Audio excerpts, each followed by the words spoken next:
Morning, everybody. Thanks to Chip and Ryan for giving a nice introduction. I'll save some time in the background. Just wanted to start by thanking the curation team for all the efforts that have gone into making these samples. As you see, that the thin sections that we're about to show in the work we've done at Manchester, they're really amazing thin sections. So I'll be talking about some QEMSCAN mapping that we've been doing of 73001.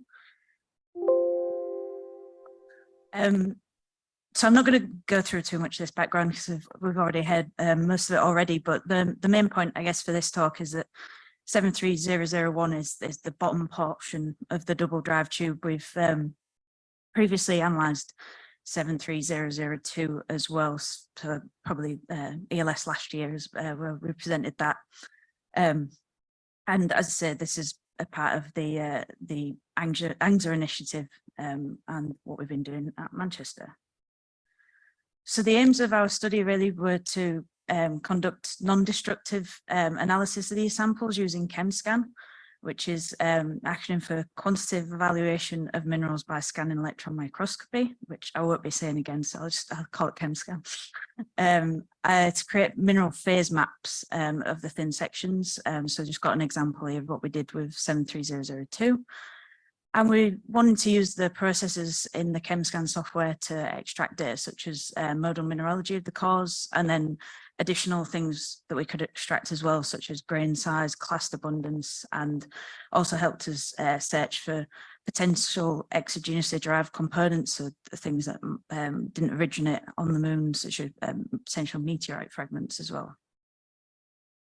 So here's a slide with all 8 of the continuous core thin sections that we received of 73001. So I didn't put them in a big long line because that would have made it impossible to see. So it sort of starts at the top left, and then it's a continuous thin sections all the way down to the bottom right there. And we're just going to be presenting today where we've got so far with these thin sections, so that just these first 2 samples on the left there. So as background, I realise that there's potentially people in others that might not be overly familiar with QEMSCAN. To say it runs with the scanning electron microscope, so we conducted all this at Manchester, and we scanned each thin section in field mode, so the full area of the thin section was scanned, and what we had to decide was the resolution that we wanted to scan at, and that's determined by the step size, so the distance between the data points gives you the final resolution of the image. So all the ones that I showed you here today are going to be 10 microns per pixel. And what the system does is it goes and takes a series of EDS points at the set interval, and you get this measured data at each point, and it compares it to a big database of different mineral definitions, also known as SIP list. And it'll go through this big database until it finds a match to your measured data. It determines, oh, this matches, this must be this mineral. And each mineral's given an associated colour. So as you can imagine, it gradually builds up this mineral phase map like what we've got here on the right there. So here's one of the thin sections, this 730016022. And this was processed using a Lunar SIP list that we've developed at Manchester. Originally started off some Apollo 15 Mare basalt work, and then we've expanded it so that it encompasses all the different lithologies that are present within these core sections. Other things to note is that the legend on this is very simplified. So like the full list is much longer, but this is just to get sort of your eye in quickly for some of the different minerals. And it allows us to get an idea of texture as well as mineralogy. So probably the easiest class you could see is that big impact melt breccia there on the top left. So they're really useful for mineralogy and texture. Here's the second thin section. You'll probably notice on this one that there's the sort of notch cut out area on the right hand side there. That's just where one of the clasts that are bigger than a millimeter has been extracted by the curation team during the process in there.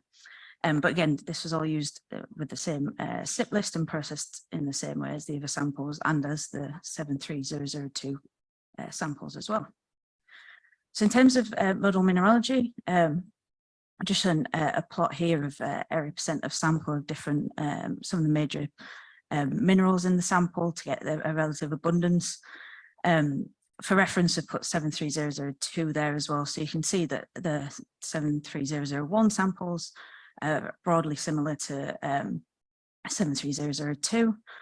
Ilmenite and pyroxene remains relatively consistent across all the samples. Olivine abundance slightly more in one of the 73001 samples, but still within the range of 5 to 10%.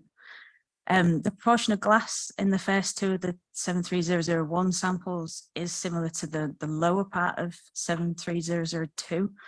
In 73002, we saw a trend of decreasing glass proportion with depth, which was consistent with other studies that other groups had done, suggested this more mature sample in the first like 10 to 15 centimeters of the core.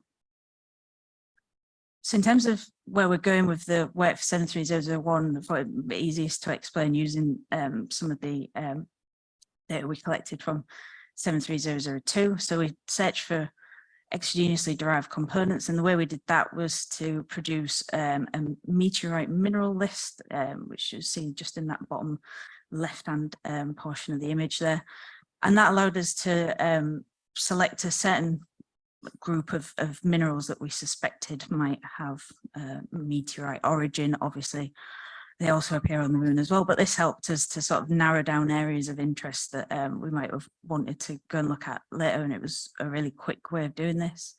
And then we went in and did a lot more high resolution backscatter images of classes of interest, and we looked at 33 in total and did some EPMA analysis on the phases, and included the metal and sulfide phases as well.